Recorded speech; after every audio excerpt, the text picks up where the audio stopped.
Alright guys, so check this out. This is my breakdown on where I have AUD USD marked up and where we can expect it to go from, the next probably couple months or so.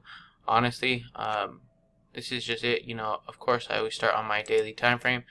As you guys see what's happening here with when coronavirus happened, you had this major spike down here on the daily time frame for it was a solid 36 days it happened. So again, check this out. So I had my overall Fibonacci tool right here because for the past 2 years we've been downtrending, right? Bam, bam, bam, bam, bam. And if you notice, like I said in the webinars before, every 2 years AUD USD and Euro USD like to do the whole, that's when they're in motion trend. So get that out of there. Every 2 years it's different. Look, from 25th, or watch, we'll go 2016 down here till 2018, the peak, it was pretty much bullish, and then reversed from 2014 to 2016 it was bearish. So now from 2018 to 2020 we were bearish. So now 2020, as you start to see, we're starting on this bullish push again. So at least for the next 2 years we can see it, and it goes all the way back in time. Like look, you can go from 2011, 2012, it just does it, So right here, let's go back to more current times. So like I said, I had my Fibonacci tool pulled out way over here. Take that magnet tool off. Fibonacci tool there. I don't have it at the bottom of this wick right here, just because that's just one news candle. So I put it kind of pretty much right there at the touch of all of those zones right here. And this is on my daily time frame. This is structure on my daily time frame. As you see here, this red line also correlates with the 100% mark. Therefore, it literally just broke that. So therefore, we can, as you saw this big bullish push, now we're in a bullish market just because, again, it broke structure and it's getting rejected at 110% right now. As well, too, right here, this weekly time frame, this white line, that's a weekly support and resistance. It's a heavy weekly, too. So we'll go on the weekly, and I'll show you guys. Bam. Let's go to the line chart and just check it out. Let's zoom in a little bit. Look at all that confluence right there. Where and why it's getting rejected. 1, 2, 3, 4, 5, 6, 7, 8, 9. There's just too many overlaps on it right there. 10, 11, 12. Just too many from, yeah, that is from 2010 years ago, but still, it's a major zone right there. So therefore, now that it broke structure, and depending on how the daily time frame closes now, so now this fib does become irrelevant, of course, because now we're in a bullish push, and it broke my bearish trend line here. We can see the retest of it to come down here. So probably the next couple weeks might be bearish. Come and do the retest of all this area down here, and then shoot back up. Still, target area is still right up here. Short-term target area, of course. With AUD USD being the pair that it is, how slow it moves, of course, it can take, somewhat time to get up there. But as you see here, the daily time frame candle, look how it's closing up at. We literally have 3 hours till it closes for the weekend. So then therefore, bam. And if it closes that big bearish engulfing right here, you can probably see it reverse and come back down. But therefore, if I were to pull out, let me see. From there, you would have to come back here and pull out your fibs from down here. Reason being is because, cool, so we'll go point A.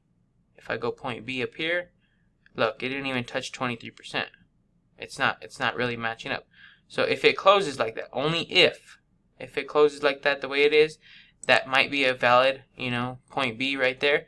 And then as you can see, like I said, it'll come down and retest that weekly trend line that it broke. So for the next couple weeks, might be bearish. Boom, it's retesting the trend line. Also lines up with 38.2%, which is also a heavy support and resistance that I don't have marked up yet. But I can totally mark it up. And then we'll go from here. This is more long-term thinking. So I'm just kind of, again, we are overall bullish. But that's more long-term, kind of, at least the next month and a half, 2 months is what we can be expecting that to happen there. Now, short-term on how to take advantage of these little baby moves, 20, 50 pips, these intraday moves. Yeah, because you totally can do a swing trade from there to there and then all the way up. But to take advantage of these intraday moves, as you see here, if we go on my 4-hour time frame now, I'm going to delete this fib because I don't want it to get confusing for me. Let's reset the chart there. As you see here, if we're followed, this is my 4-hour structure: low, high, higher low, higher high, higher low, just lows, higher high, higher low, higher high, higher low. Higher high was created, or this was actually the higher high, and then it pulled back right here, and then it gave us that push last night, and then all this morning it's been pushing down right now. As you can see, it's close to the 100% mark. We'll pull out my fib right here. And like I said, it's only if it closes up there at the daily. And honestly, the way to tell if that daily is going to close in 3 hours, which this 4-hour candle would have to close down here too, which it looks like it's probably going to do, unless it just retraces at 100%, because right now it's at 88, unless it just retraces at 100% or 88 and then it continues on. But look, I have a confirmation that 1, broke my 4-hour trend line, 2, it's getting pretty close to it. Let's see what's happening on the hour time frame.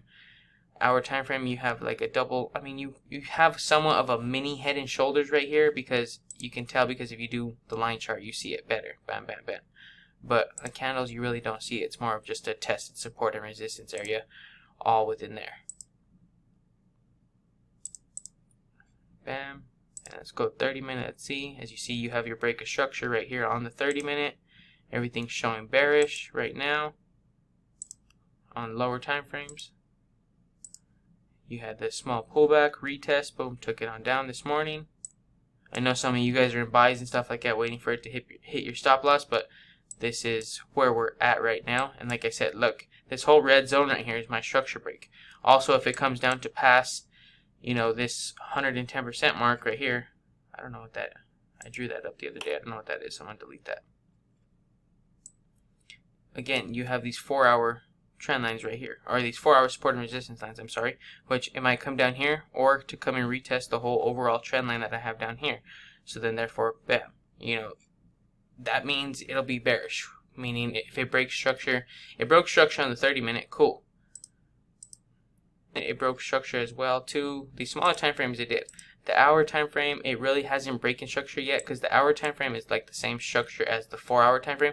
So that's what we'll go off of, is this zone right here. So if it breaks the hour time frame structure, which is that red zone, which means it'll also break the 4-hour structure, meaning that it is a valid structure break and it's going to be strengthened. So therefore, with it being strengthened like that, that means the daily candle is going to pretty much engulf at least, you know, these last 3 daily candles, as you see here. Because we've been in a push. We've been in a bullish push for the past, you know, month or two, you know, since the whole recovery from Corona is happening. So this is just the pullback. Again, here's my big push. Here's my overall pullback. Come down and retest it. Bam. Or it can just retest this daily trend line here and then just continue on its way. But if you want to think about it in more broad perspectives, in order for it to break this weekly support and resistance line that it's literally getting rejected off of right now, you're going to need to have some momentum. So with the momentum, it's going to need to break that. You're going to need to have a decent sized pullback, so that way it can gain that momentum to continue on up here. Reason being, just because it's again, I showed you guys how many points that it touched that weekly support and resistance way back here, all within here, and you know, even further back and stuff like that too. So you can tell it's a very, very strong weekly support and resistance line. So therefore, you just kind of have to expect that, hey, I'm going to need to gain more momentum right now. As you see here, these bullish candles, these last few bullish candles, they were all right, but they didn't have, like, you know, the enough juice like, you know, these ones back here did to break these zones here. So of course, you're going to need that decent sized pullback to have that, you know, good push again, to good push up. So right now, this still is the target area for, you know, the minor time being. But again, like I said, if it breaks structure and all that on the 4-hour, 1 hour, you can expect it to, you know, give you a decent sized pullback, probably somewhere down here. Let's find while we're here, actually, we'll go to the weekly and we could kind of do this right here. Let's see. That way you can more or less see what kind of pullback you're more or less expecting. And with this being on the weekly time frame, like, okay, cool, right here, this daily support and resistance down here, this red one, it's also a weekly. So I'll actually, let me change the color of that, because it looks stronger to be more weekly than it is daily. So we'll go white, we'll go there, bam. And then like I said, here, stretch out this, go back to candles. And if it closes, like I said, the way it was going to close, let me delete these fibs. Those are smaller time frame fibs, boom. Go A, go B again. Look, 23.6. If it breaks the 23 point, so if it comes down to the 23.6 on the weekly time frame, then therefore, you know, it's just going to be a continuation. We'll go on up because it's going to respect that.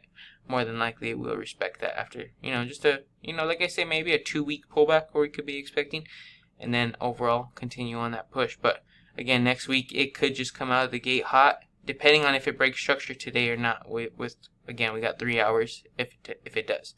So if it breaks the structure within the next 3 hours, or within the next, you know, next week when the market opens up again, then you can kind of more or less what you're expecting and stuff like that from there.